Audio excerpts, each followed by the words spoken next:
power on.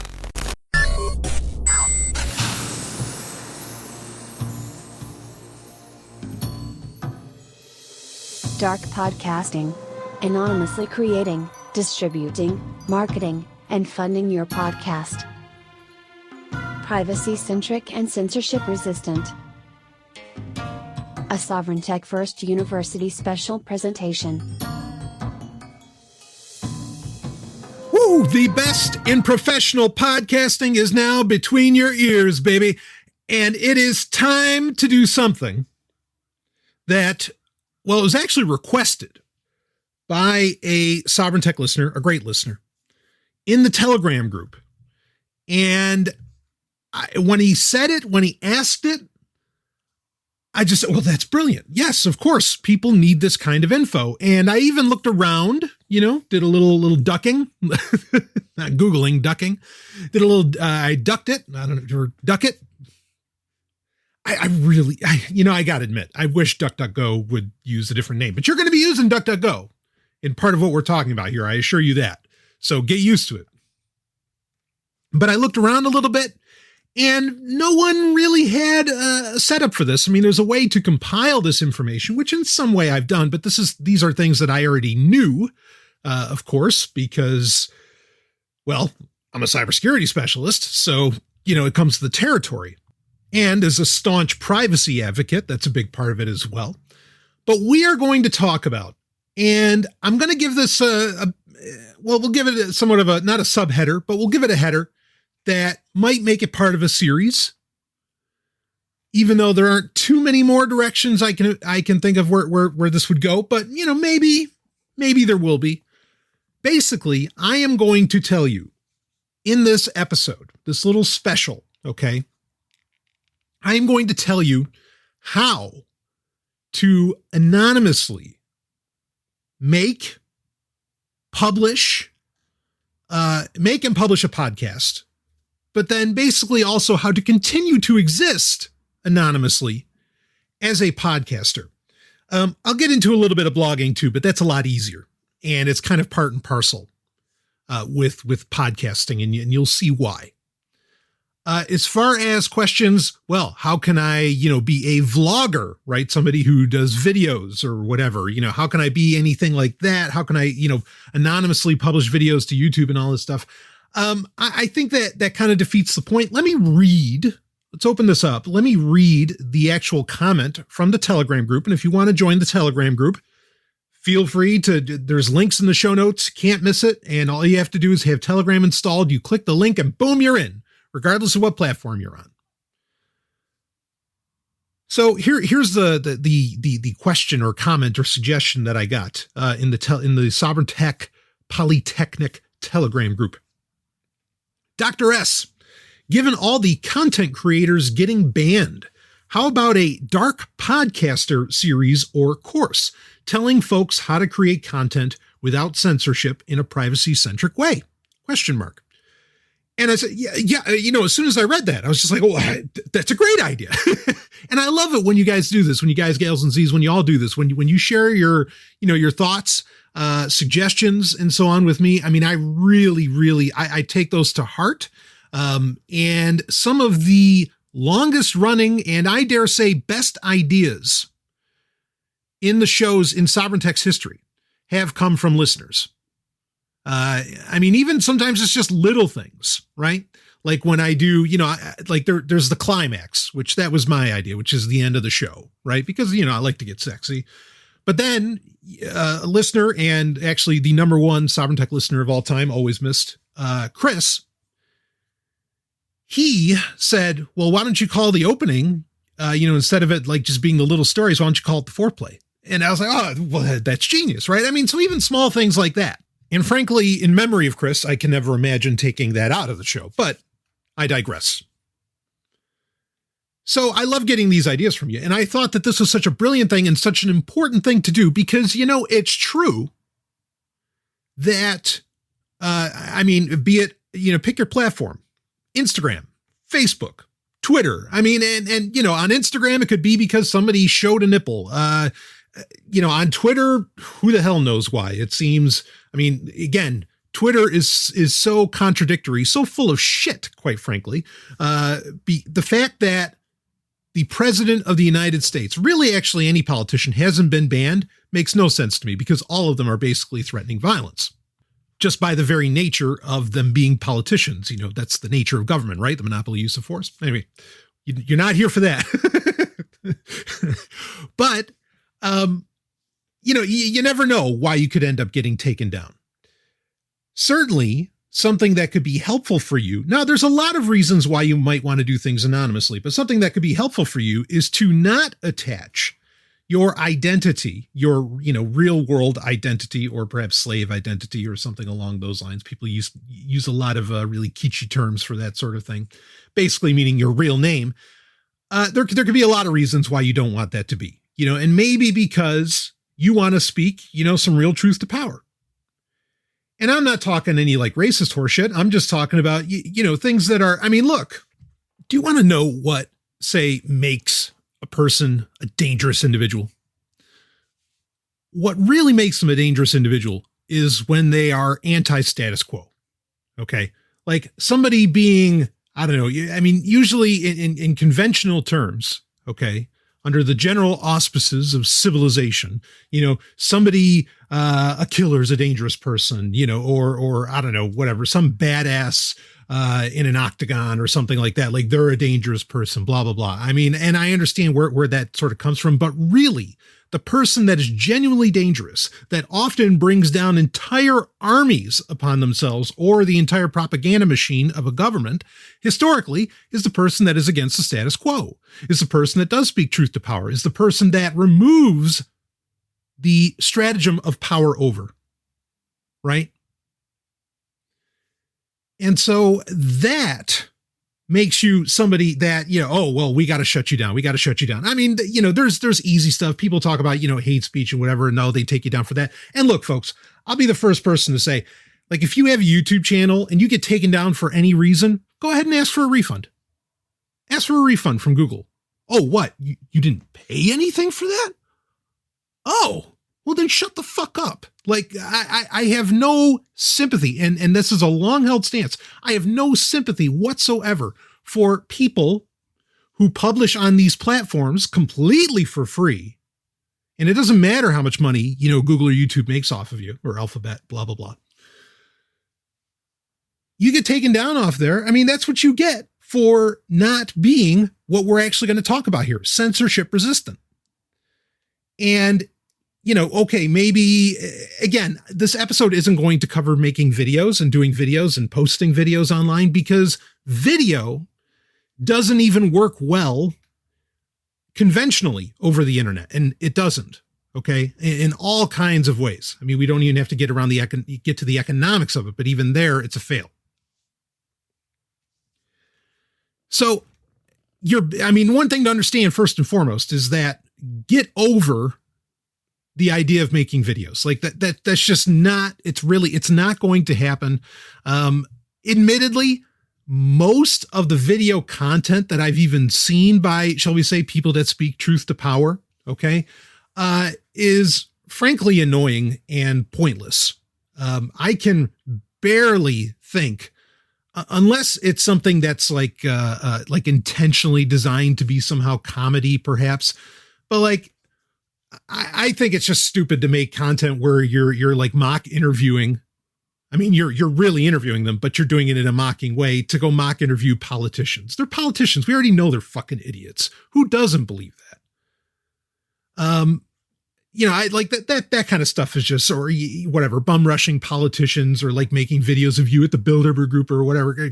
That's just horseshit. That's pure horseshit. Or yelling at kids in a park in Texas, and saying that they're all, I don't know, troglodytes and slaves or whatever. Stop. None of that stuff convinces anybody. Okay. It really, really doesn't. And there's quite a few reasons that I don't think it really convinces people. And I don't need to make that a centerpiece of this conversation, of this episode that we're going to do, that we're doing here. But ultimately, a lot of this like theatrical activism, I guess you could call it that, it doesn't really convince anybody. It doesn't really do anything for anybody, partly because you are running into where there are people have, well, here, let me give you an analogy, or something analogous, I should say, more accurately. Romance novels. Now, about 15 years ago, romance novel sales suddenly went through the roof. I mean, the sales literally tripled. Now you think, how is that possible? Romance novels were already such a huge deal, guaranteed sellers on the bookshelves. Like what could possibly happen? Was there a population explosion of some kind? No, there wasn't, at least not in that way. There wasn't some kind of population explosion. There may have been a demographic explosion, but what allowed for that demographic explosion? Let me tell you what allowed for it. Okay. What allowed for that demographic explosion was the ebook reader, is what allowed you to read a book anonymously, right? Because all you saw was it said either Amazon or Kindle or whatever on it, or I don't know, Kobo or whatever e-reader you happen to have, or you read it on your smartphone and they just think you're looking at your smartphone like a zombie, whatever it is. That what happened is that males suddenly felt like, oh, I can read these. I can check these out. And I don't have to worry about the guy next to me, or the guy in front of me looking at me. And suddenly they see Mike O'Hearn on the cover of a novel, looking sexy as hell. Right. That's because he used to do that. That's my buddy Mike O'Hearn there. Anyway, so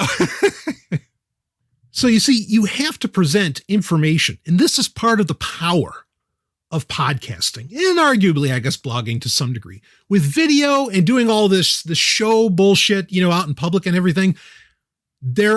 People are going to run into the walls of societal mores, and it will keep your message from seeping in.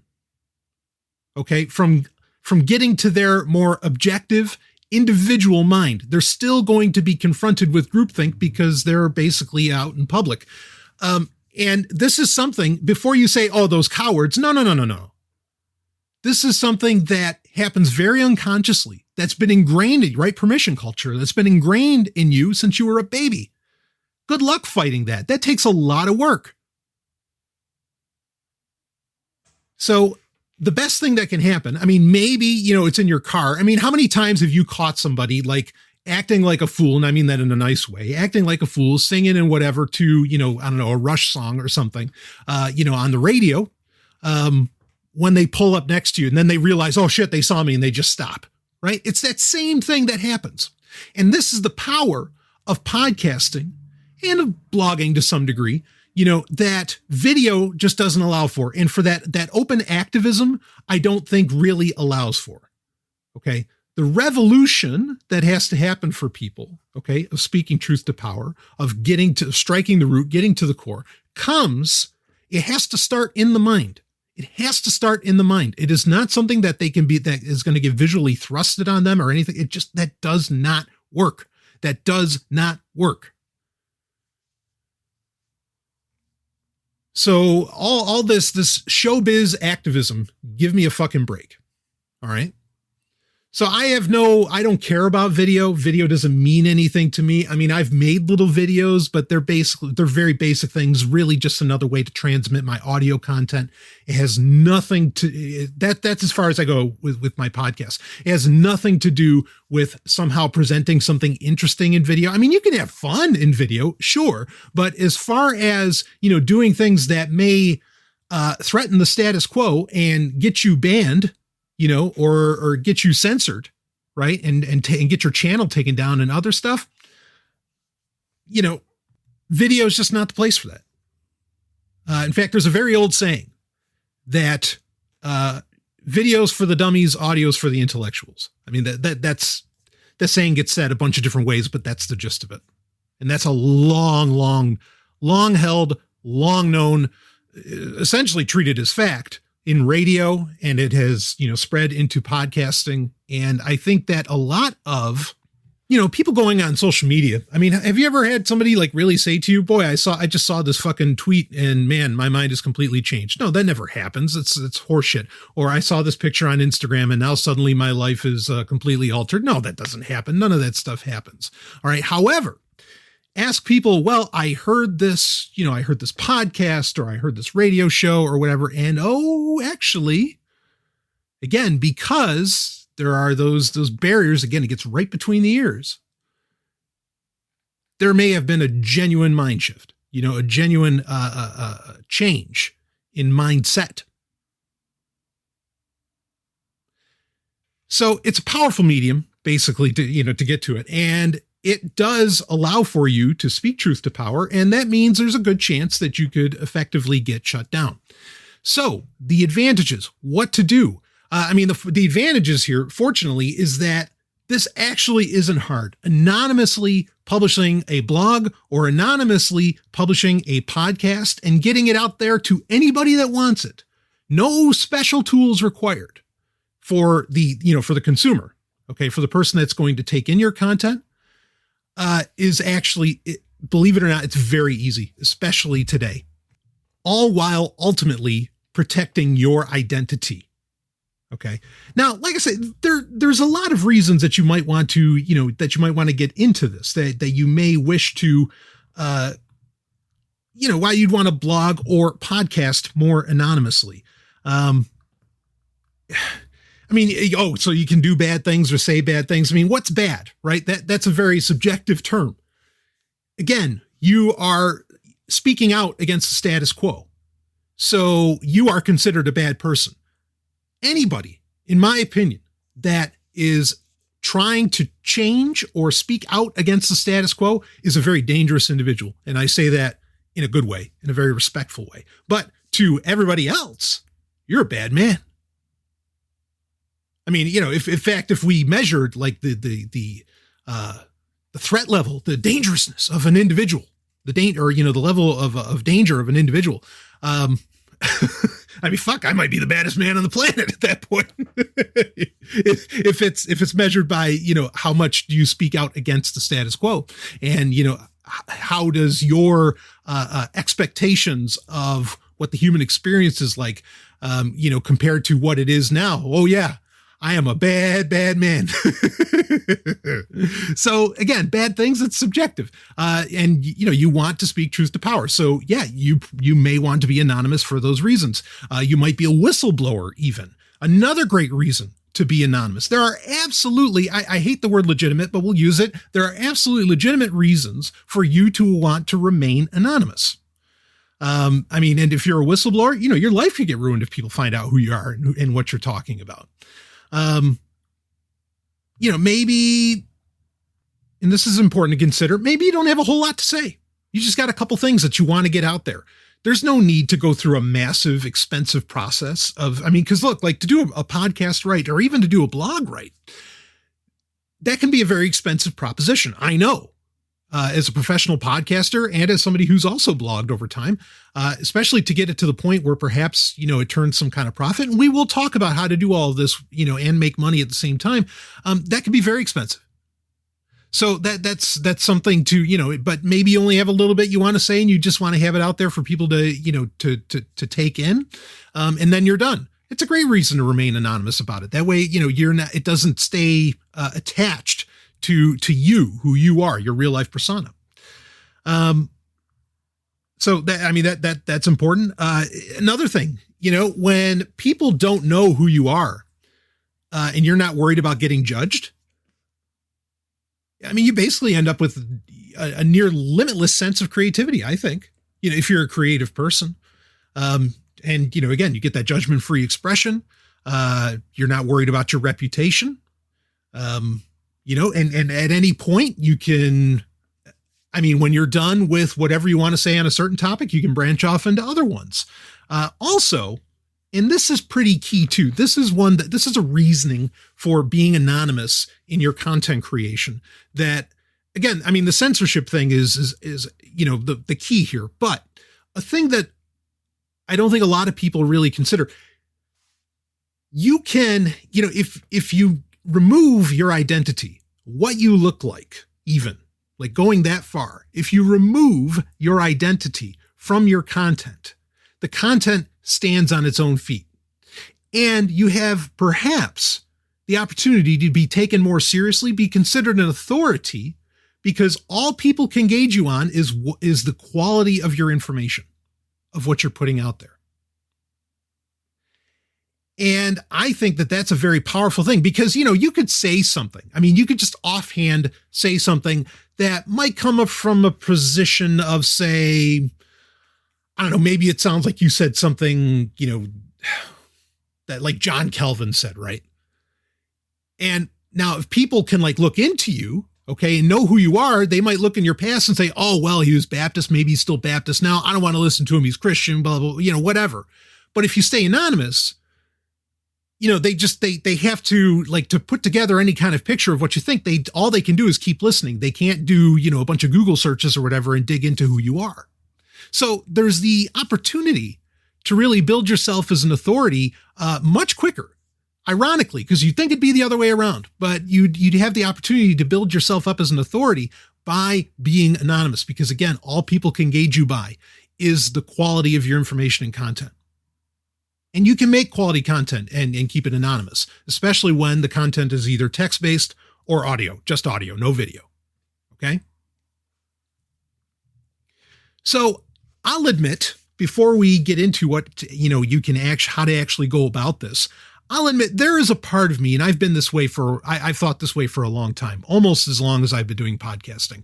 There is a part of me that I wish that I didn't attach my identity. I didn't attach me to Sovryn Tech. There's a part of me that would have really enjoyed Sovryn Tech being, a very anonymous creation. Now, why didn't I do that? It's not, did I not know how to do it, 10 years ago or almost a decade ago?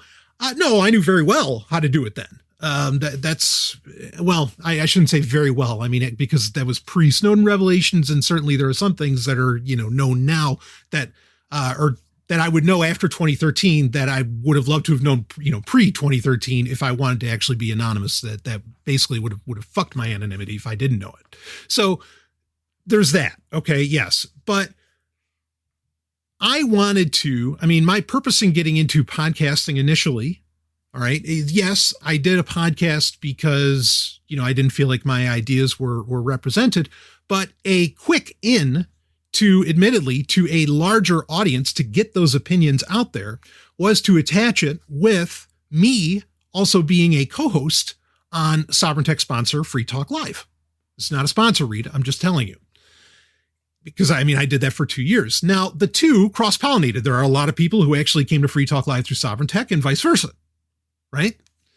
I wanted to very early on, I wanted to beat the stats. Okay. Meaning that the average podcast, only goes like 7 episodes. That's not counting miniseries. We're talking about ones that are supposedly going to go on forever. Right. I have comments. Anyway, no. Sovryn Tech's still here, folks. That's the bottom line. You get the same amount of episodes every single year. It does not change. It does not fail. Okay. Anyway, so the other metric is that the average podcast has 100 listeners or less. Again, I wanted to beat that statistic. I wanted to say, no, this is not an average podcast. Okay. It's going to go the distance. Again, we're coming on a decade here, baby. It's going to go the distance after so many have fallen away. All right. I said it. There we go. All these podcasts, like, yeah, support our show. We're going to be here forever. And now they're all gone. In fact, they've been gone for years. Anyway, and I wanted to have, well over 100 listeners, and really, having that in a very real way, having that, and I've said this before, having that built-in Free Talk Live audience was a huge boost. It definitely put the show far above average very quickly. And I wanted that there. Now, that was my choice. At the time, also, there wasn't so much of the censorship where Discord channels are getting shut down, YouTube channels are getting shut down, podcasts are, well, I don't know that it's very tough to ban a podcast. That's part of what we'll talk about here. Blogs perhaps get shut down by the web host. I mean, like there's just so many, or Twitter accounts get shut down. It's happening, right? So that wasn't as big of a deal then, but it is a big deal now. So that's, again, what we're going to solve here. But it's important to bring up at the onset that doing anonymous content is a roadblock to adoption. Okay. Because if you have to be posting everything anonymously, you're not going to want to use like your real name Twitter account or Facebook account to share it. I mean, because that's just going to attach it to you, especially if you're the first one to share it. That's a problem. And even asking your friends, hey, would you share this? I mean, it's too close. You can't do that. Now there's ways around this, right? For example, and we're going to talk about setting up a Twitter account anonymously. This is a to get any kind of real adoption, this is a very key thing, is having a Twitter account and a Telegram account. Reason being is that there are, accounts you can follow and respond to on Twitter. There are channels or groups specifically. There are groups on Telegram where you can post your content, your show, your blog, whatever. And, and people can find it and engage it, right? And hopefully they do. At the very least, it's one way for you to anonymously market, or it's a couple ways, being both Twitter and Telegram. But bottom line, you are not, and you're not going to ask your friends to be sharing your shit. Okay? Because you're trying to be fucking anonymous here, right? We're trying to have that privacy angle in here so you don't get judged, blah, blah, blah. And boy, who's going to judge you harsher? I mean, great friends don't judge, but how many people have genuinely great friends? Very few in this world. I am lucky that I have, I don't even call them friends, I call them family names. Okay. Because that's just how much they mean to me. So you got to keep that in mind. Okay. And I don't know how well I'm going to be able to list all of this in the show notes, but I'll try. But as long as you're listening to this, you're getting the point. So why don't we go ahead? Let's start talking about how to set up, all right, we'll start off with blogs because it's going to go to the same direction. And then we'll just spin off into podcasting. Okay. So with a blog, you have two options. The first option, now I mentioned Telegram a minute ago, right? Even if you're just setting up a blog, you're going to want to set up a Twitter and Telegram account. We'll talk about how to do that. One thing you don't need a Twitter or Telegram or even a website for is to make an anonymous blog. So part one, where all of this is going to start is you're going to use Tails. Okay. You're going to use Tails OS, right? Which is the Tor based, or should I say Debian based operating system that completely operates through Tor.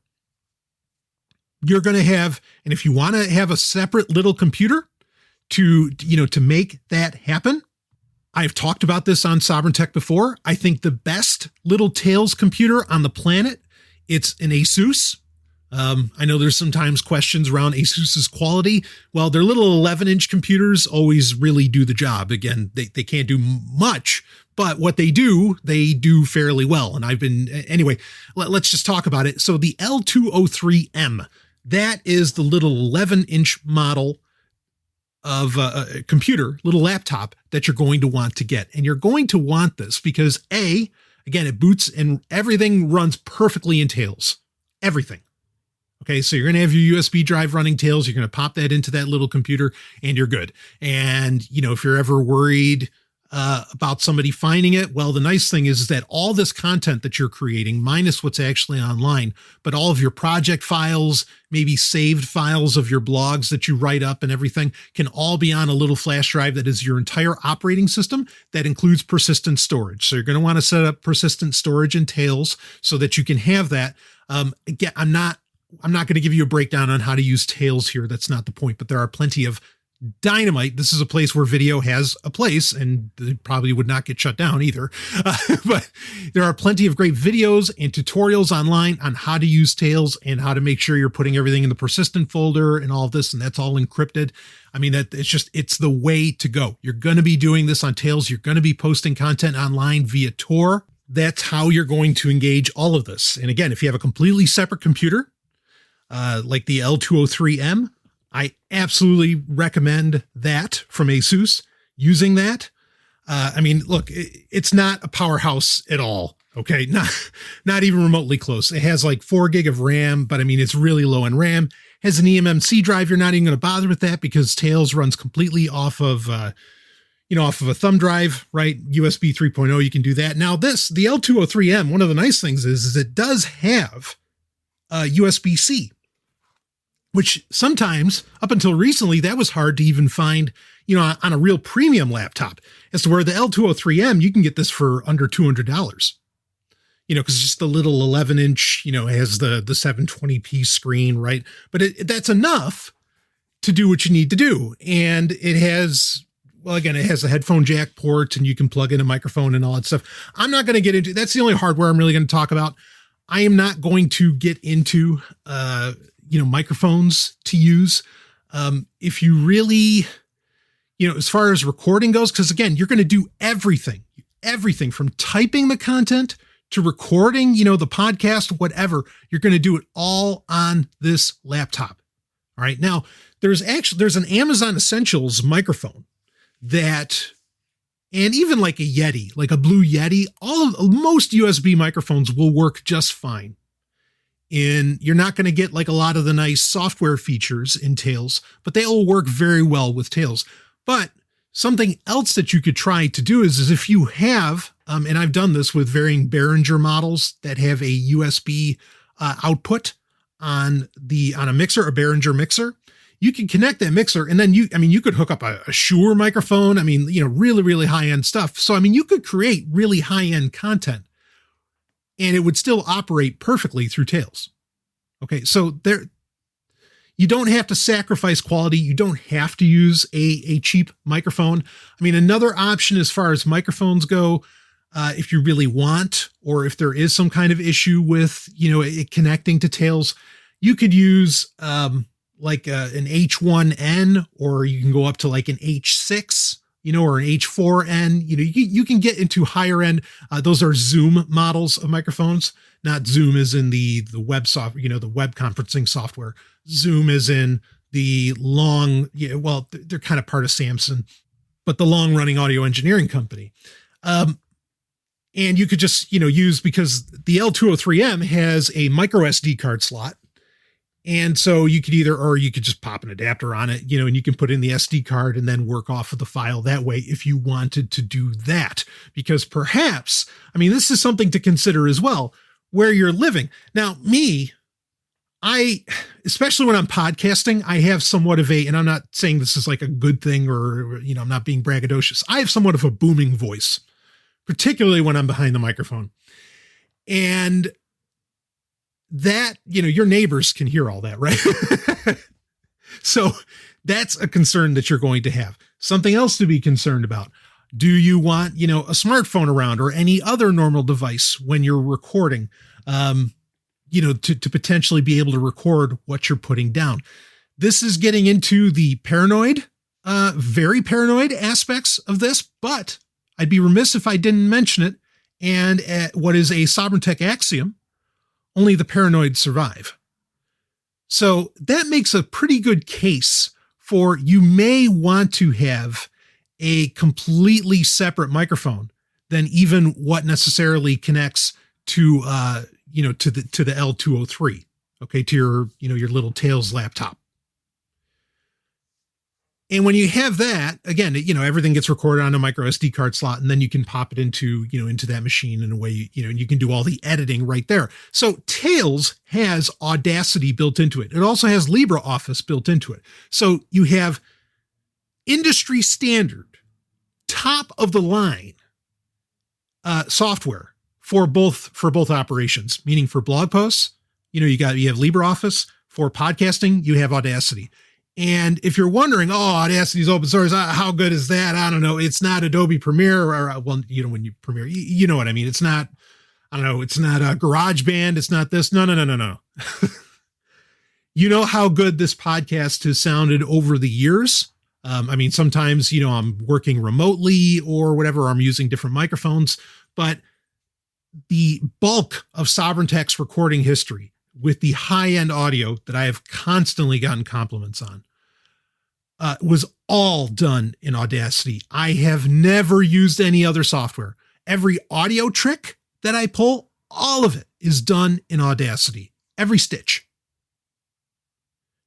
So, and even go back to, episode 99 or episode 199 or episode 2, whatever. Go to like the Soviet Techs, all those like fictional shows that I did, all of that mixed and done in Audacity, all of it. So don't worry. You've got all the software that you need in both using Audacity for podcasting. And of course, LibreOffice is, I don't even need to talk about that. It speaks for itself. As far as how to use Audacity, using LibreOffice it also speaks for itself. It's a no-brainer. It's word processor. Using Audacity, there are tremendous courses on that. I would have to do a multi-pod. I don't even know how exactly you talk about it over audio. And Audacity does get regularly updated sometimes to where there are dramatic UI changes. So, I don't really see the point in doing that. But there are plenty of resources online from the professional to the amateur that can really show you how to get everything you need out of Audacity. But I assure you, if you open it up and it looks intimidating, ultimately it is not. So you have everything you need right there in Tails to be able to, again, write up a blog post or just record a podcast. Can you use a laptop microphone? Yeah, sure. But your sound quality, if you're concerned about that, obviously is not going to be the best.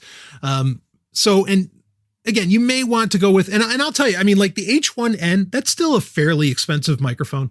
That'll run you about $100, but that is a dynamite little piece of kit that you can take everywhere. If you do interviews or, it'd be tough to stay anonymous and do interviews, but if you were wanting to, record anywhere, anytime, that is my go-to microphone. And the sound is really, really good, especially compared in many ways, Blue Yetis and a lot of podcasting standard microphones, unless you get into like the $400 range, they really only sound good because of software trickery.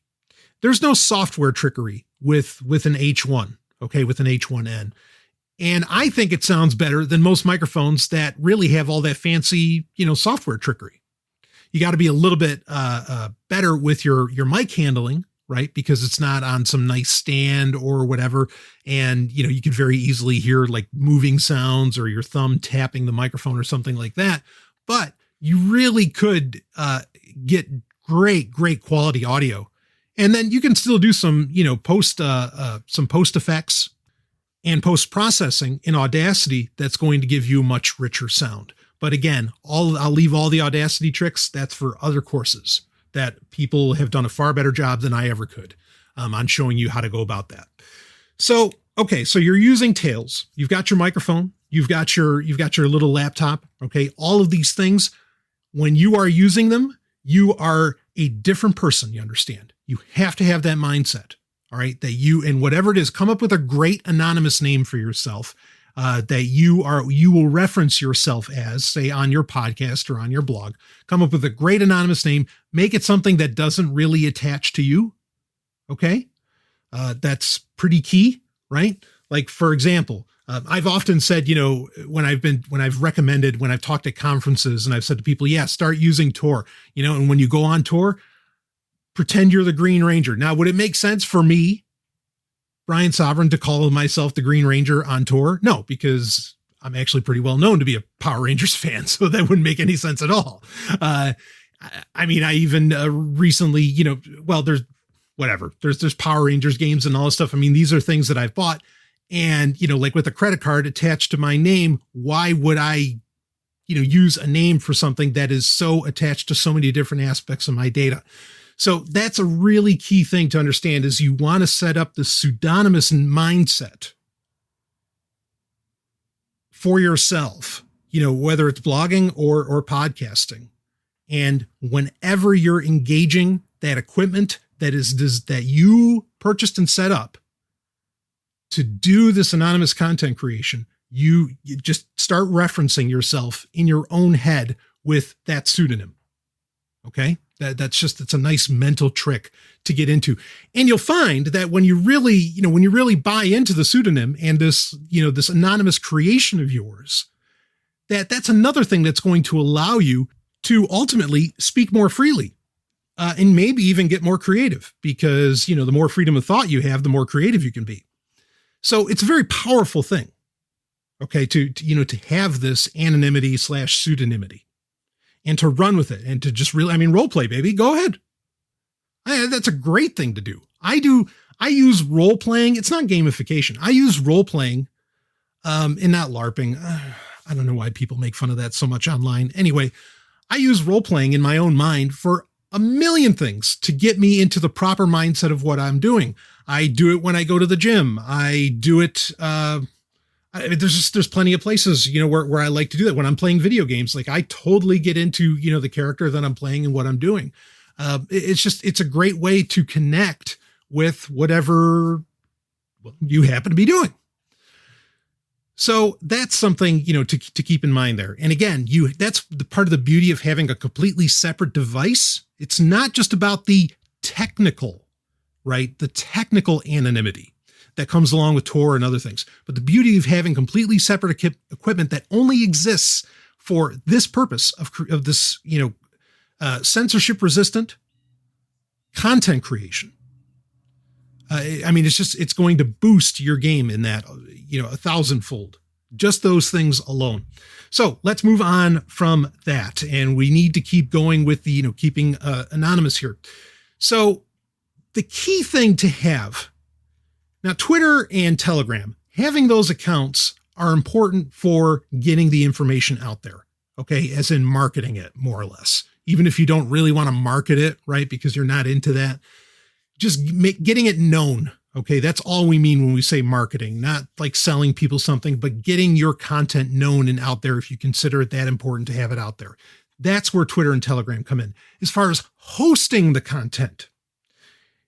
Now with the blog, I mentioned, I don't think I got into this. With the blog, you have a very easy option that you don't have to go into a full website. We're going to talk about how to set up a full website here, because that's the best, or kind of the best way, especially for a podcast, to do this. But with a blog, you can use, we just mentioned Telegram again.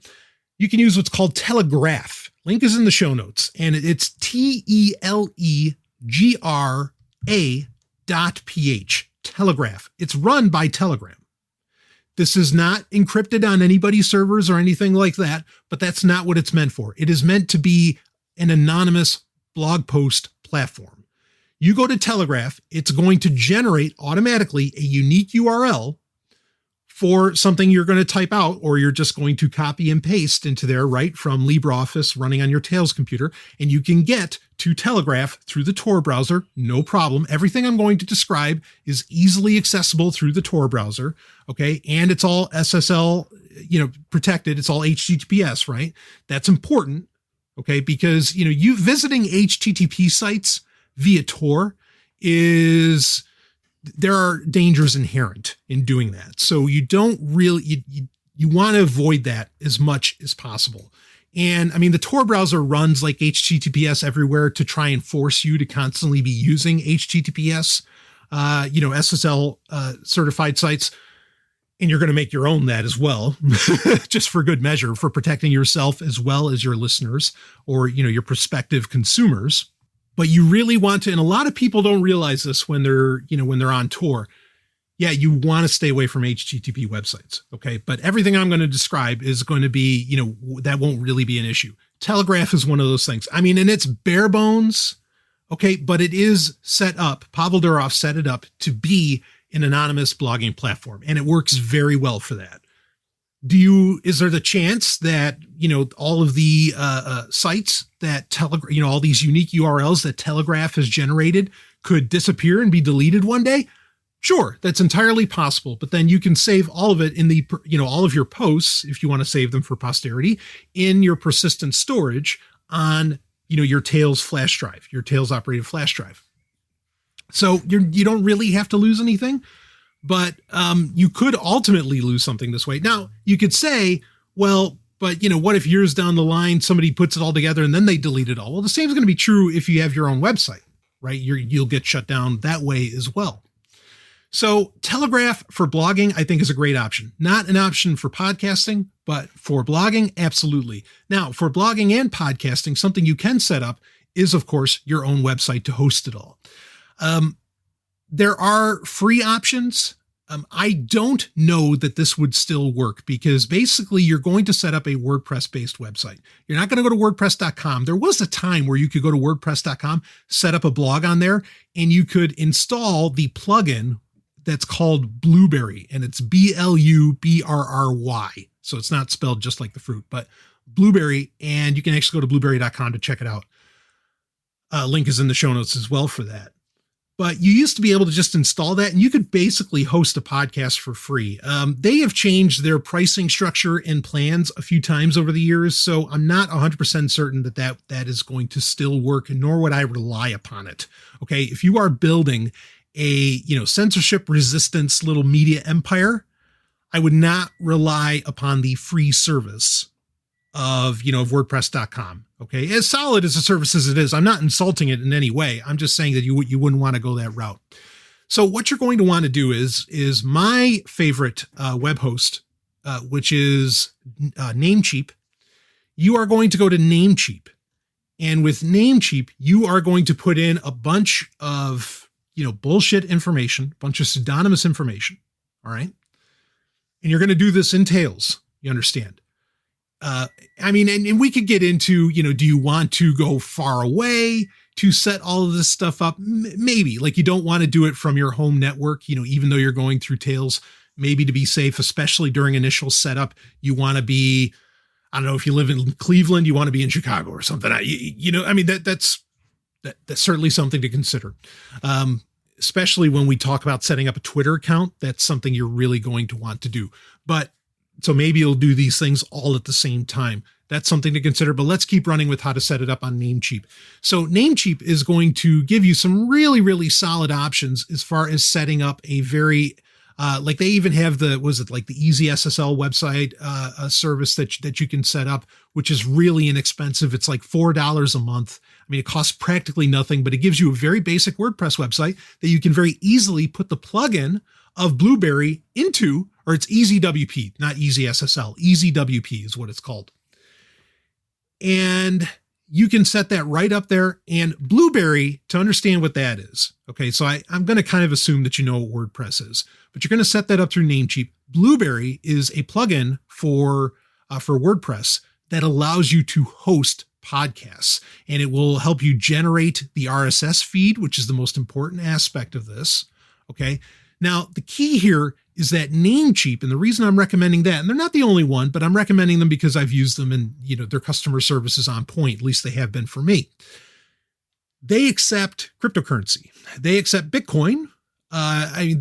So you can purchase these plans, anonymously and pseudonymously. So you don't, because anytime you register a website, you're supposed to put in all this real information, where you live, blah, blah, blah. And they want to verify it and, and all of this crap. Because you can pay for this with Bitcoin, that eliminates a lot of that issue. They're going to want to verify things through a email address. We'll talk about what kind of email address to set up. Okay. We're going to get into that, but they're going to want to verify it through an email address. You do that, but basically, you can give them a bunch of bullshit information. And there are people who do this, 7 ways. Well, I know it's only 6, but 7 ways a Sunday every week. I mean, just all the time people are doing this, setting up anonymous websites. So, and there are other options for setting up anonymous websites, but if it's something that you're looking to have as a sustained option for censorship resistant content, I'm recommending setting up your own website through Namecheap. making that happen. And you use Bitcoin. You understand?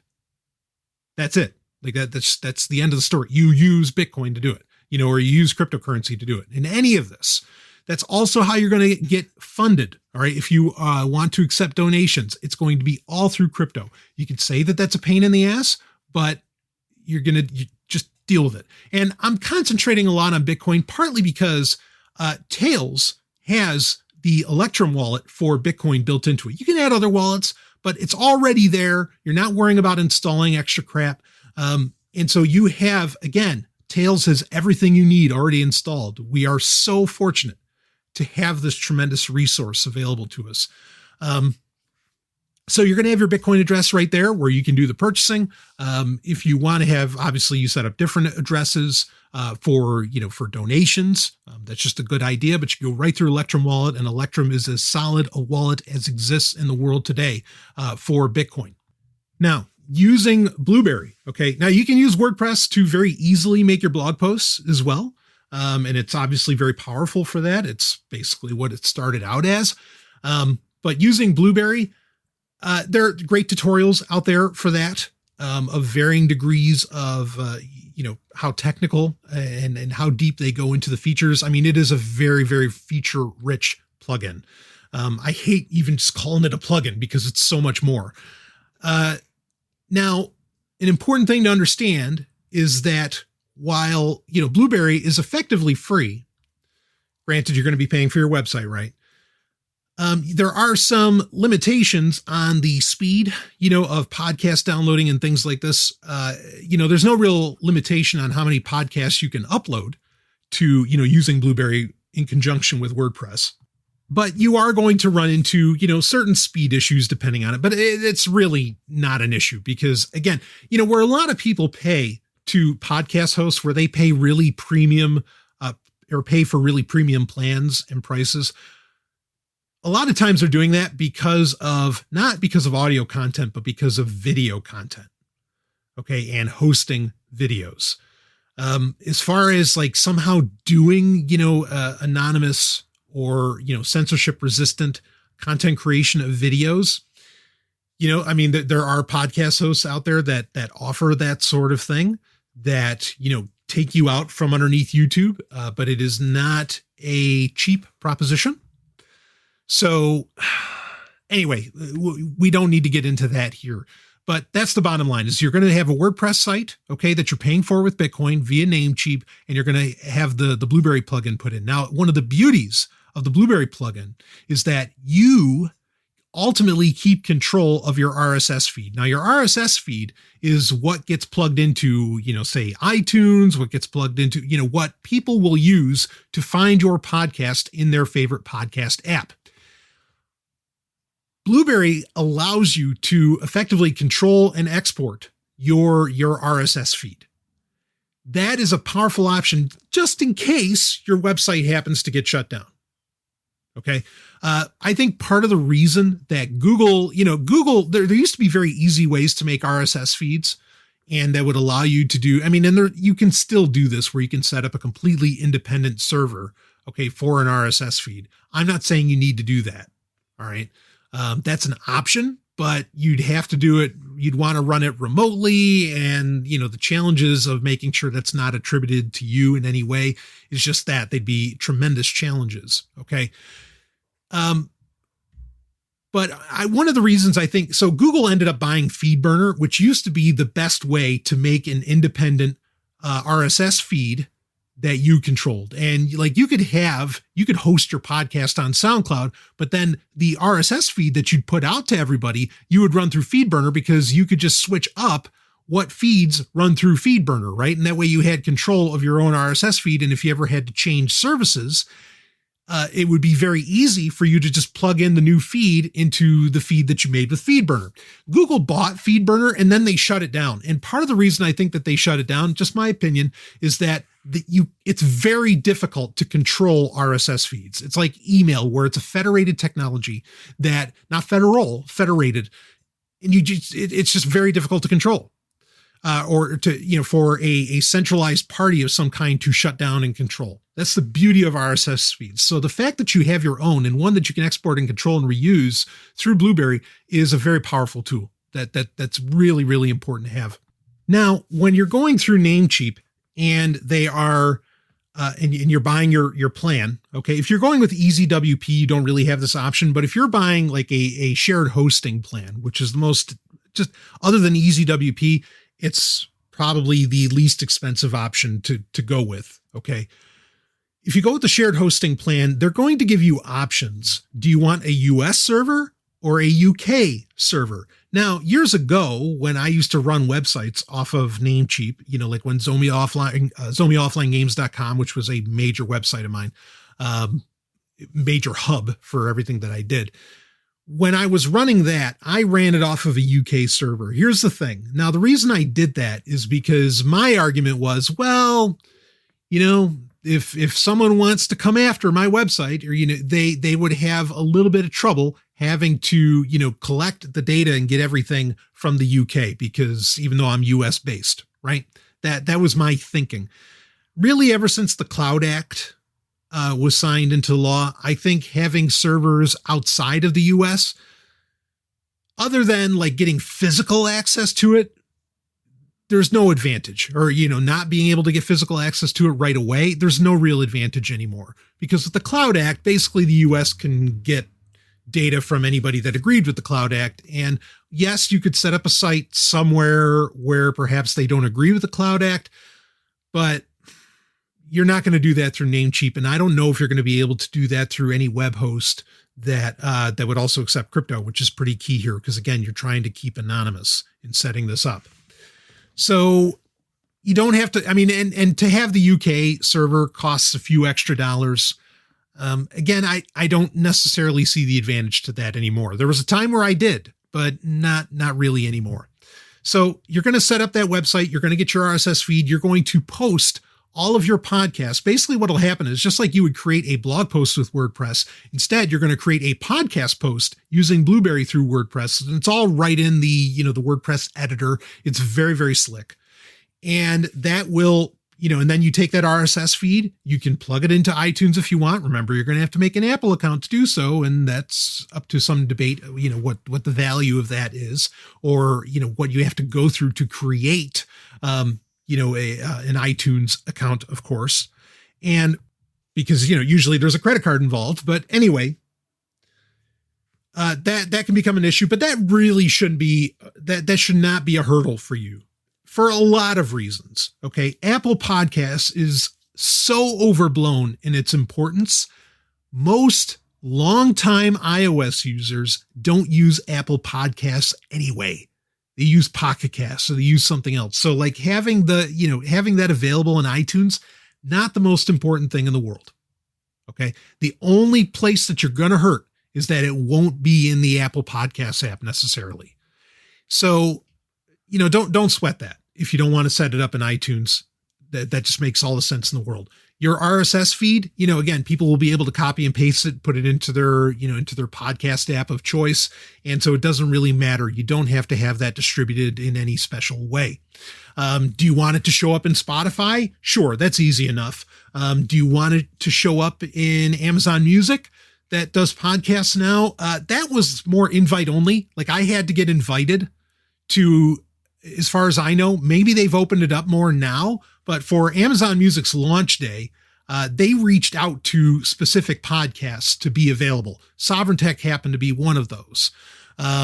So I'm not sure exactly how that works. Pandora goes through a bit of a process as to whether or not you're allowed. Some of these streaming services, in fact, I think Pandora might be one, does require you to have an iTunes feed. So with that in mind, there might be some limitations, but I really can't imagine that many people use Pandora for podcasts. I'm sure they're out there, but I can't imagine that many people do that. I mean, that's more of a play where they're trying to make a bridge between Pandora, which is owned by SiriusXM, and, between Pandora and SiriusXM, right? Between the little company and the parent company. So that's not, you're going to run into those limitations, but they are very scant.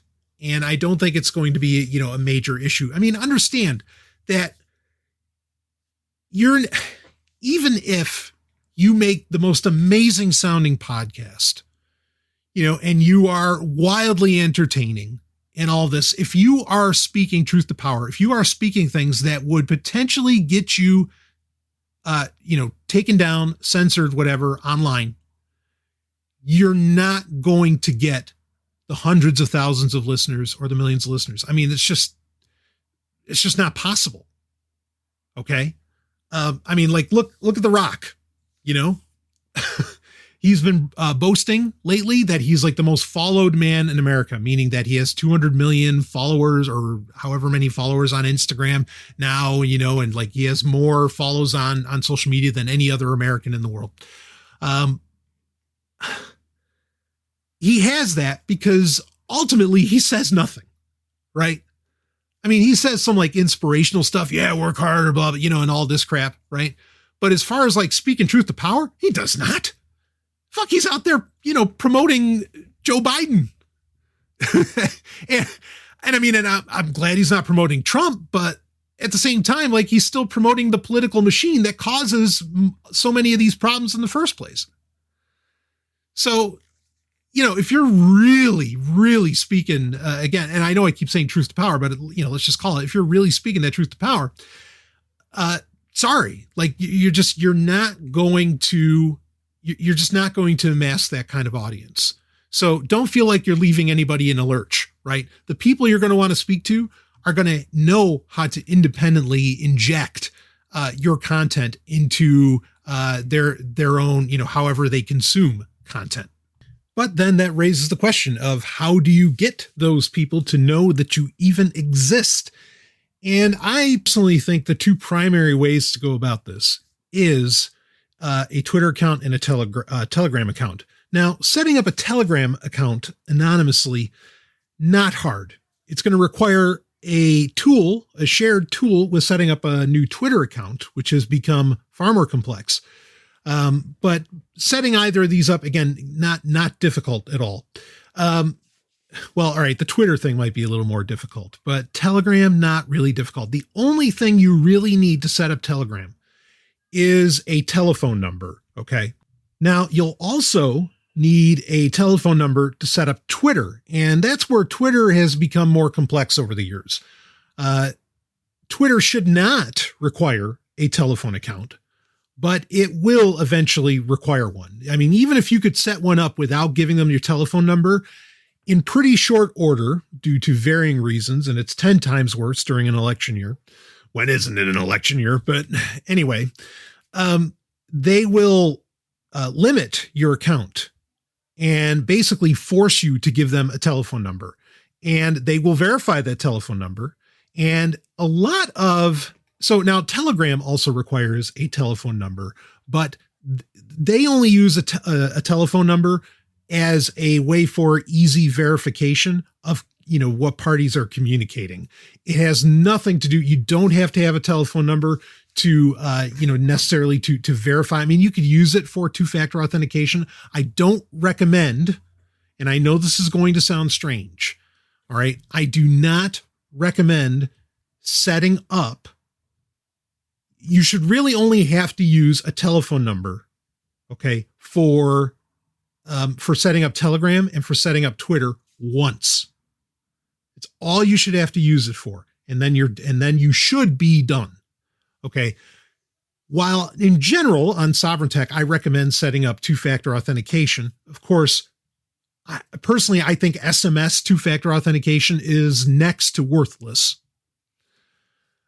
Even if it were worthwhile to do SMS-based two-factor authentication, I don't think, in this case, if you want to be anonymous, you don't want it, okay? Because you don't want that text coming in, to a phone number that you are using, that, especially if we're setting it up with a dumb phone, that could potentially give away your location in any way.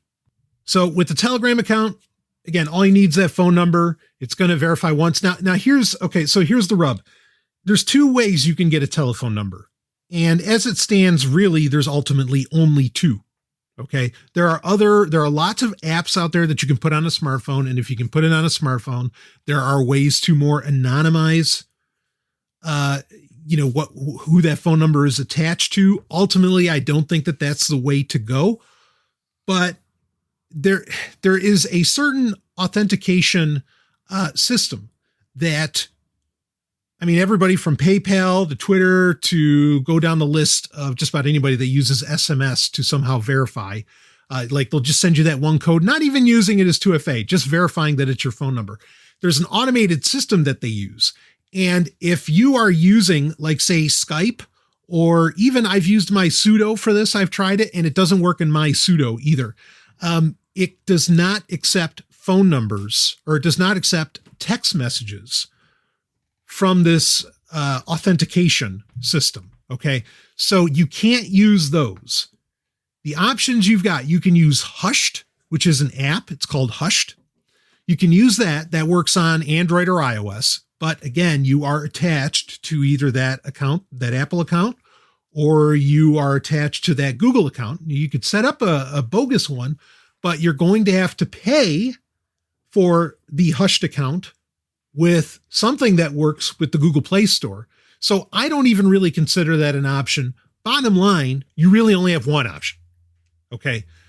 I mean, I'm just putting out the Hushed option out there in case you're maybe wanting to be a little less, perhaps, privacy oriented or privacy centric in setting up your censorship resistant content. So what I recommend is you do the old school way of buying a burner phone. Okay. I mean, just a cheap ass track phone. You're going to buy that track phone with cash. You're going to buy it far away. And I mean a city far away. You are going to buy that. All right. And look, you got to understand what this entails. You're also, you're going to make sure that wherever that far away is, you got a full tank of gas. You understand?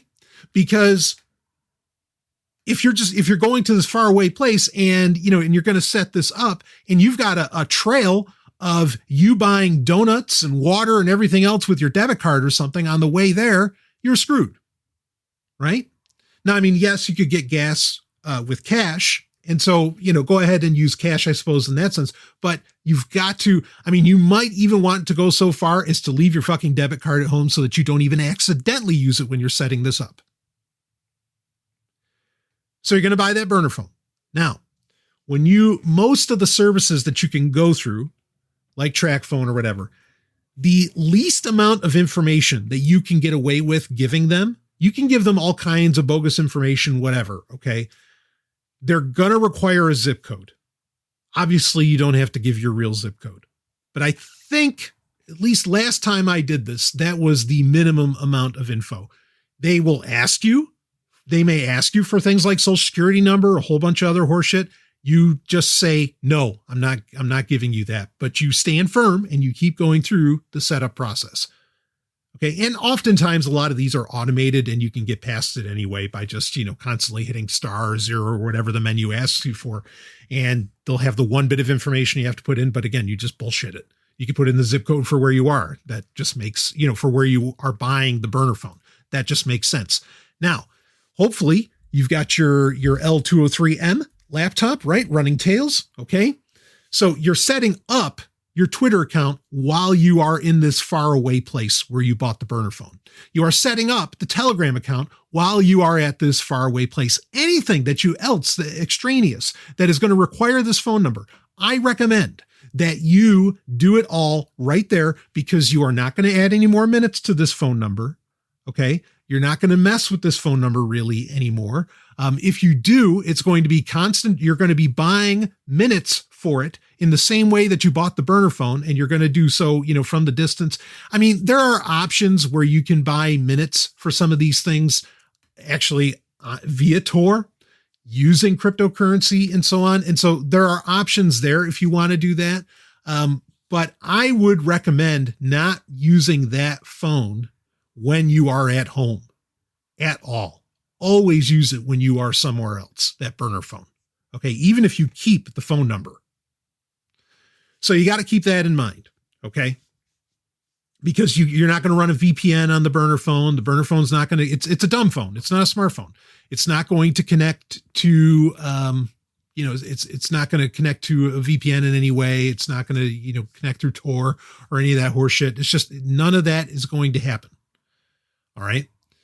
And again, there are other phone number generating services where you can receive SMS texts, but a lot of those, the authentication query text that gets sent by many online companies will not work with those services. It's very touch and go. So don't rely on those at all. Again, the Twitter account at some point, even if it's a few days later, is going to require you to give them a phone number. Okay. And they are going to verify that phone number. You've got to keep that in mind. So you might as well have it ready and get it plugged in while you're there. Okay. While you're far away from home.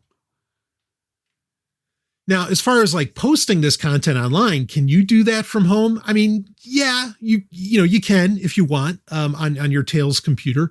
It would be best if you're doing any of that action far away and the whole time that you're, or at least, some reasonable distance away from home.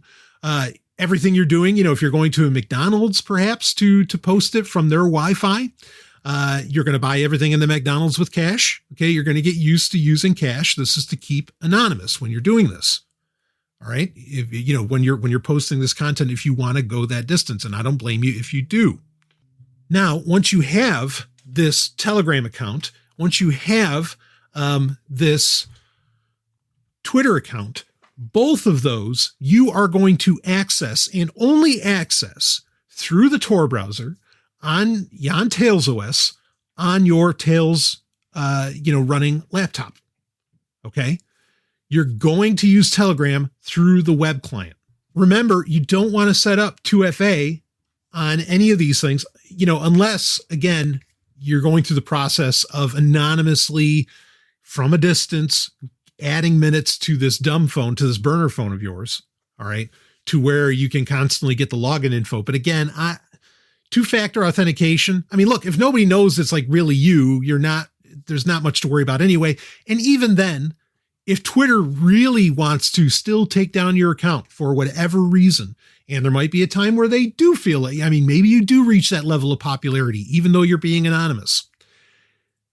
All the two-factor authentication in the world didn't keep Bill Gates, Bezos, Musk, whoever else from getting their accounts taken over by a third party, by a malicious third. Well, I'll leave that up to you. That's kind of subjective whether or not they were malicious, but by a malicious third party, if you remember in recent months with that giant Twitter hack that occurred. Okay. So, the two-factor authentication, not a big deal. Your Telegram account, again, you're going to engage in groups. Like the purpose of having Telegram, you could have Telegram so that way you could interact perhaps with listeners and make like a Telegram group, kind of like Sovryn Tech has, I suppose. But I would ultimately suggest against having that level of communication with listeners. And I mean, also you have the issue of, Telegram's encryption is oftentimes questioned, right? And so you got to ask yourself what your threshold is as far as that goes. So you may not want to rely on Telegram as a, real form of communication or interaction. It is basically there so that you can be in groups, say Bitcoin groups or wherever, groups that make sense within your ideological sphere of influence, for you to be in. And there you can promote your content and share your content. And those exist and they're great. There's some really great groups out there for that sort of thing. So Twitter is the same deal where, yes, you could tweet yourself, you could tweet your stuff out, but if nobody knows you exist, you're not going to have any real followers, right? So what you're going to use Twitter to do is say, there are actually a lot of Twitter accounts that are all about promoting podcasts. You are going to interact with those Twitter accounts, whoever they happen to be. You are perhaps going to share your blog posts or you are going to share your podcast in conversations being done by, people that are Twitter famous. and just make a comment with, sharing your podcast or something like that. That's how you're going to market it. Okay. Now, unfortunately, Twitter allows the original poster of a tweet to control what tweets can be engaged with and seen. So somebody might delete make your tweet invisible, right? And if, so that's kind of an issue, but Twitter is still a great option because it does let you get engaged with global conversations and get your content out there. Okay. So it's totally a marketing play. And I think largely Telegram is really the same thing. All right. Now, so those are ways of marketing, but then how do you really communicate? Well, you can use Twitter for DMs. That's not a bad idea. But if you want to communicate, and something you're going to need to set up a lot of these accounts is what? Obviously, an email address. Now, you can use, Tails has Thunderbird built into it. It has all the options available to set up PGP encrypted emails, which is great. For the everyday person and to have as a throwaway, I would actually recommend using Proton Mail. Setting up a free Proton Mail account, you don't have to spend a dime. There are limitations to what you can do with a free Proton Mail. With a free Proton Mail account, you can send 50 messages in an hour and 150 messages a day. You have a storage limit of 500 megabytes. I don't think that's an issue. Like, even as popular as Sovryn Tech is, the amount of emails that I handle for Sovryn Tech would easily fall within these limits. And I get a lot of emails, but even with a free account on Proton Mail, it's not a problem. Okay. And as far as like the storage goes, only 500 meg. I mean, when's the last time you even bothered to count how much, how much data, that storage, or effectively that email was taking, right? Ever since Gmail became a thing. If there's important emails, just copy and paste them into a Word doc, into a LibreOffice doc. Like that's all you got to do. You don't have to actually save the emails. In fact, that might not be a bad idea in the first place, is to not store the emails and delete them regularly. That way that information isn't off on some other server, right?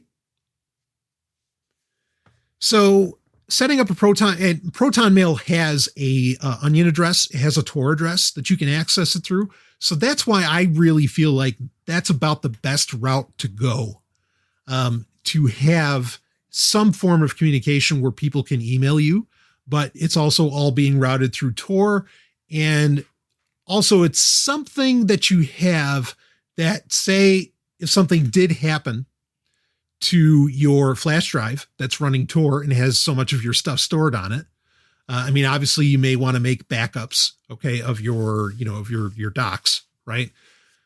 But that gives you something to fall back on in case that ever happens, in case you do ever, have some kind of, data loss or something catastrophic occurs. So that's the route I would go with that. If you want to set up something a little more traditional PGP, you could look into getting a riseup.net account. Okay. There's a little bit of a process that goes into that, but I think for most people, Proton Mail, maybe even Tutanota, but Proton Mail will probably do what you need it to do. And promoting more people perhaps to use Proton Mail to allow for a lot of that, a lot more of that encrypted message sending, I think is a fine and dandy thing, to get set up or to promote and get people on board with. And something to understand, Proton Mail is well aware that it gets used by activists, and there's a reason they're offering free accounts. Okay. And I would argue it's for the right reasons. I've had concerns here and there with Proton Mail in the past, but I think it's really your best option. And if you're doing everything else that I've talked about to where you're keeping yourself as anonymous as possible, even if something did happen with Proton Mail, you should be safe because nothing, even in your email address, should identify you as you, right? So I think you're okay, as far as that goes with Proton Mail. Even if, something catastrophic happened with that, as long as you are accessing it through Tor, separate machine, you're acting pseudonymously, you're not attaching yourself to it at all. That's the whole key here. You should be all right. All right. So beyond that, again, you can offer that Proton mail address, as a way to contact you. It can be in your show notes, that when you post on your website on Blueberry, it'll be in the show notes for people to get in touch with you and everything. I think that that's a great option. As far as like how to make a great podcast, that's not what this is here for.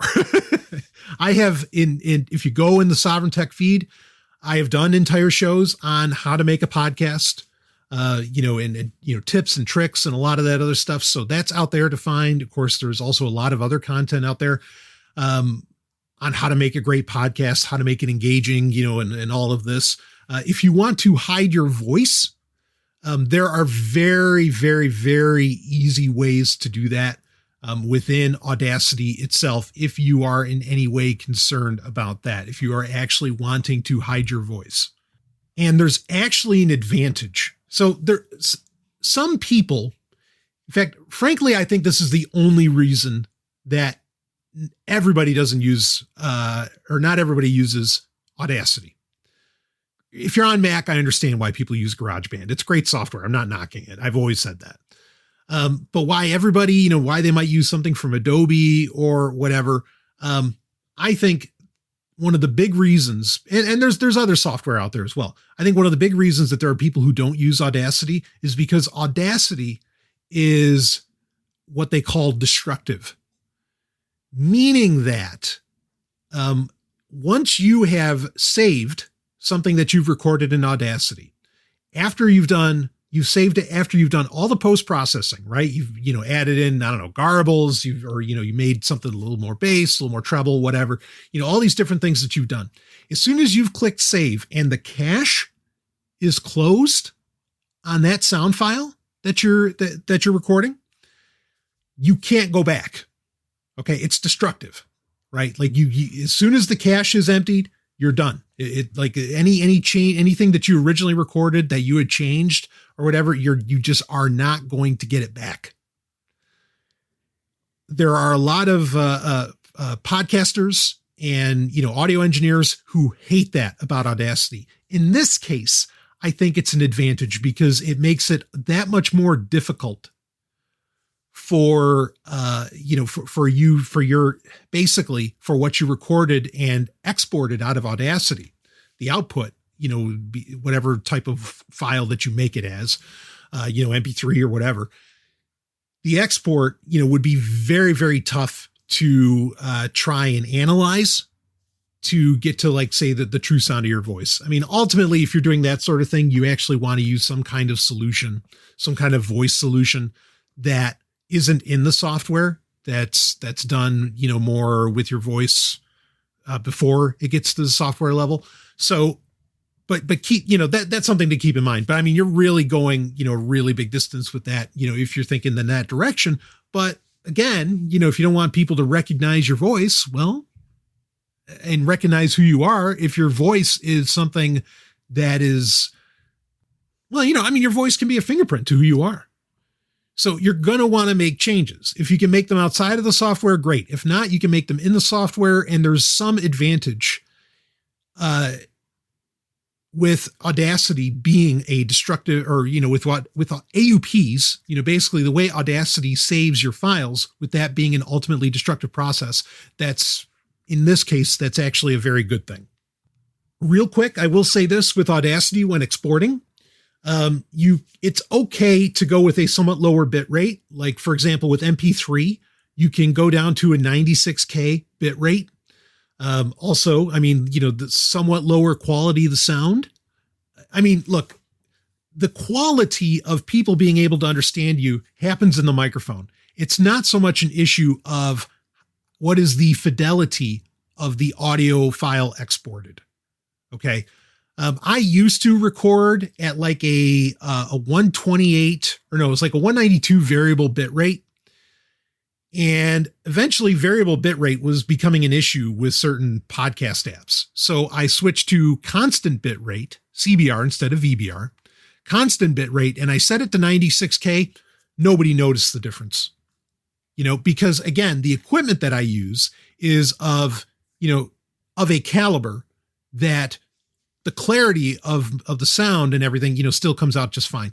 So doing like 96K, I think you're okay with that. That allows for a fairly small file. You could go smaller if you wanted. And granted, the more somewhat garbled, shall we say, or the lower the bitrate of the audio, also makes it a greater challenge to analyze if you're worried about people analyzing the audio to try and de-anonymize who you are. That can be an advantage as well. So maybe you want to do 64K MP3s, or maybe you want to do 16K, because it is so low. I mean, but that 16K sounds a little rough. I don't know if I'd go that low, but 64 to 96.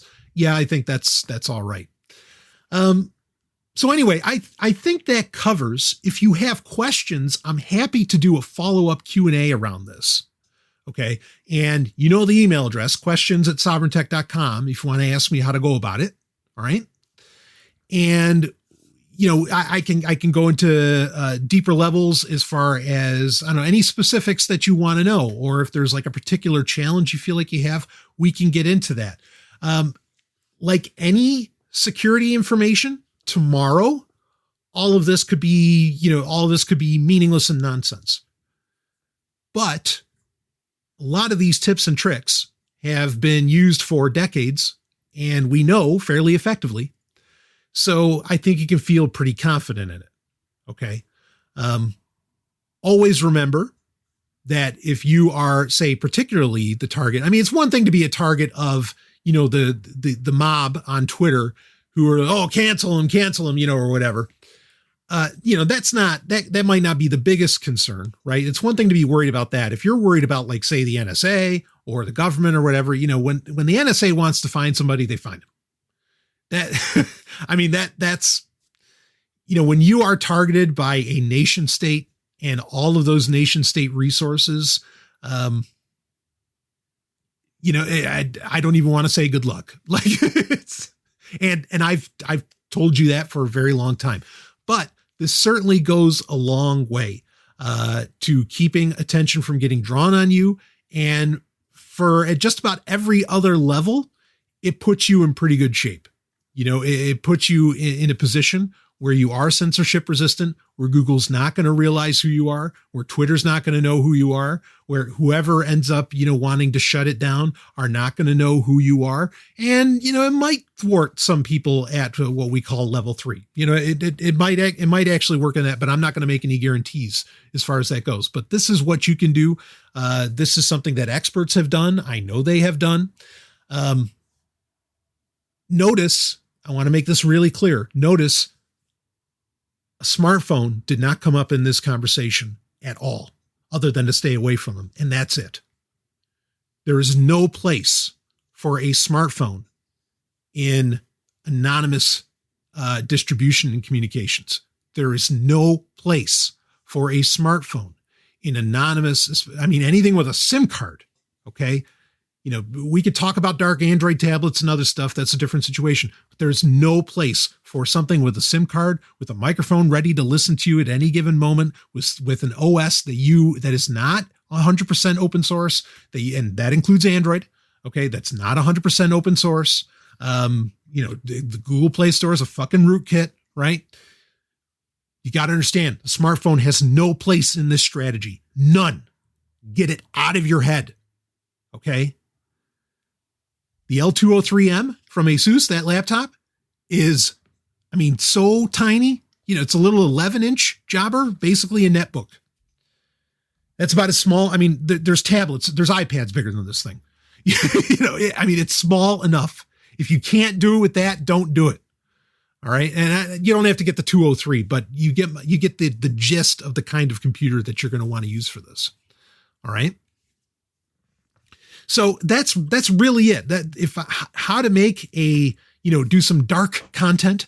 We could talk about setting up like a Tor site and all this other, and these kinds of things, but you're not going to reach perhaps the people that need to hear your message I think if you are sticking solely to the dark web. I'm not saying it's a bad thing. I'm just saying that is severely curtailing anybody being able to hear your message.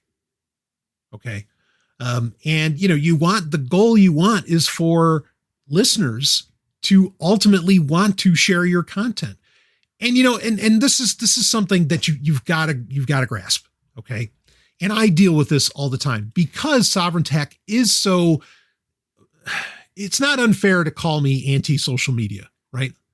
Love Telegram, I love getting to communicate with people over long distances and all this, even in text. That does not equate to social media, but regardless, okay. There are a lot of where a show, like I have some idea of how many listeners I happen to have, and Blueberry gives you metrics, by the way. You'll be able to collect some degree of metrics with the free plan. They give you more metrics when you start to pay for different tiers on Blueberry. But anyway, you'll be able to collect some very basic metrics. So you'll have an idea of, at the very least, are people listening? Am I above the average, right? Am I getting more than 100? You're going to know what's going on there. You might even get some idea eventually on, via some Twitter statistics. You might have some idea, or even perhaps play numbers in some other platform. And I know, I didn't talk about Mastodon. That's certainly an option as well. That's a Twitter alternative. I think that's worthwhile looking at. I should mention that here. But, again, that's part of that more limiting, where, okay, yeah, you're going to hit an audience, but it's an audience that's very tech savvy. And, it depends on what your message is. If you're trying to reach, the everyday person, Mastodon is not the way to go. But certainly that can be one way where you could really build up a following, because you don't need much to make it. You don't need the phone number. You don't need all that crap, to make a Mastodon account. So that's a very real, that's viable. Okay. We'll just put that out there.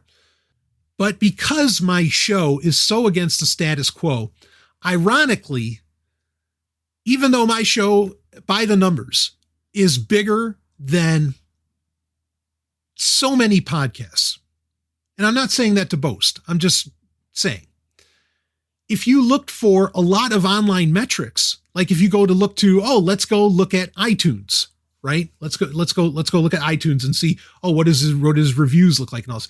You're talking to the guy who's saying, get off of iTunes. iTunes is shitty software. I rip on Apple all the time, I'm talking about, peer-to-peer, I'm talking about the future here. And iTunes is not a part of that, right? So why would I promote its use? And so because of that, Sovryn Tech may not look like, the hottest thing running based upon the popular metrics that people use. That will be true for you as well. All right. But don't, trust me, people are, if what you're putting out there is changing people's lives, it's reaching, changing hearts and minds, right? That's what people like to say. If it's getting out there, if it's doing what you want it to do, you are going to find out. People are going to tell you. All right. And as far as the importance of doing this, I've brought this up. I've spoken at conferences about this. I've mentioned it because a lot, and I've been on podcast panels, right? Like how to make a podcast and all this stuff. And I remember actually specifically getting asked by somebody who, a man that I just love. He was the moderator for the panel. And he asked all of us, why do you keep doing this? And I don't remember if he put it this way, but basically, even if you don't necessarily get the rewards, or, you might not make money off of it, or it might even be dangerous, for you to say these things online, or, whatever that takes shape as. And my response was a number. And I said 17. And I said 17 emails at that time. That number's increased. But at the time, I said 17 emails that I have gotten from service people, okay, in militaries around the world, who said they have actively either begun or, they at that time left the military, and they were inspired by Sovryn Tech to do so. I take no credit for that. The courage is in them. And I know what that courage is all about as a veteran myself. The courage is in them to walk away from that. And if you can reach I always hate it when people say, oh, if we could just save one life, blah, blah. Yeah. Oh, okay. And, when it comes to saving lives, or when it comes to changing lives, when it comes to inspiring others and all that, no, the numbers game doesn't really matter. 1 or a billion, it's all the same. But I think you'll find as complex as much of a pain in the ass, perhaps, as all of this is, if you have something important to get out there, something to enrich and perhaps even improve what is the human condition and the human experience, when you get those emails or those people maybe even tweeting at you or DMing you or however that works, that says, hey, I listened to your stuff and it improved me immeasurably, or it inspired me to do X, Y, Z, whatever that is. Yeah, it's all worth it. And you don't care if you have 100 listeners or 20,000 or 100,000. It doesn't matter, because when you hear people speaking from the heart to you like that, it makes everything worth it. It's worth going through all the trouble every time. And you'll never want to quit, because it's such an amazing feeling to know that, you touched them, but then at the same time, they touched you in letting you know. And that connection is the most powerful thing.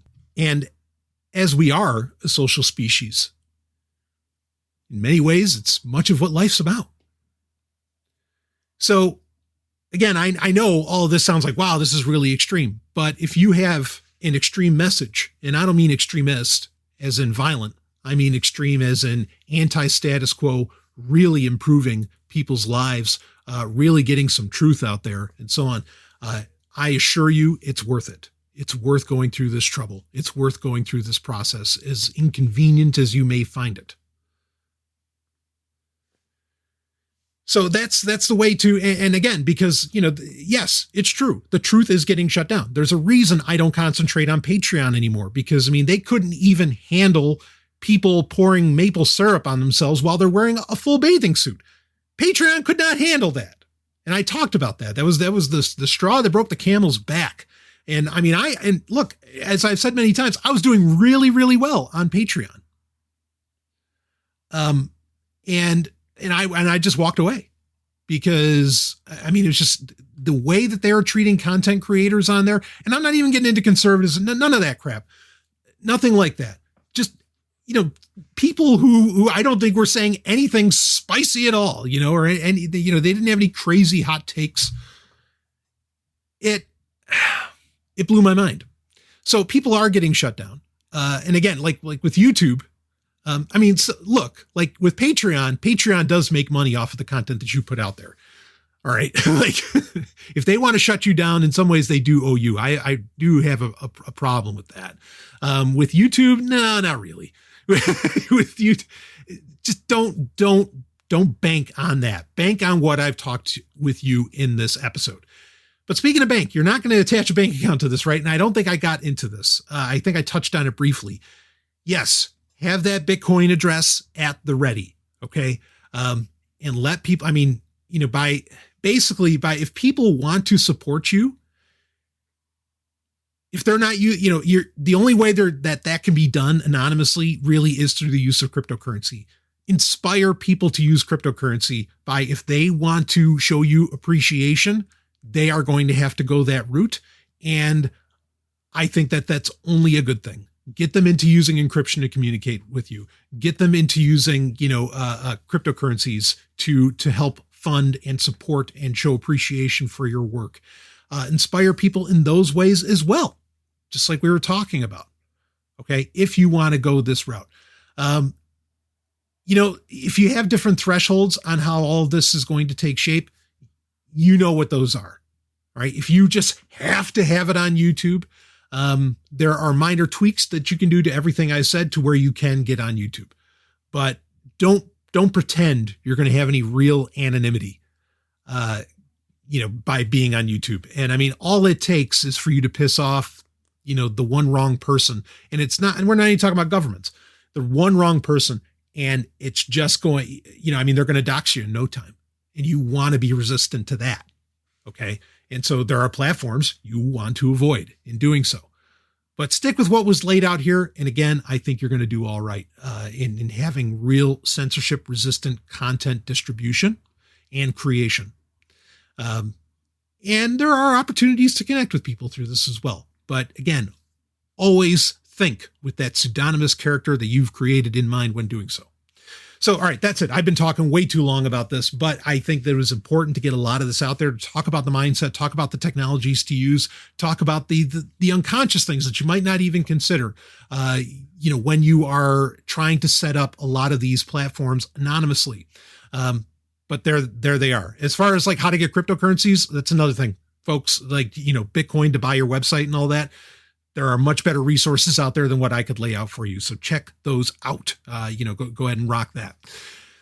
That's it for this course, this crash course in anonymous content creation and distribution, and censorship resistant, privacy centric, content distribution, again, and creation.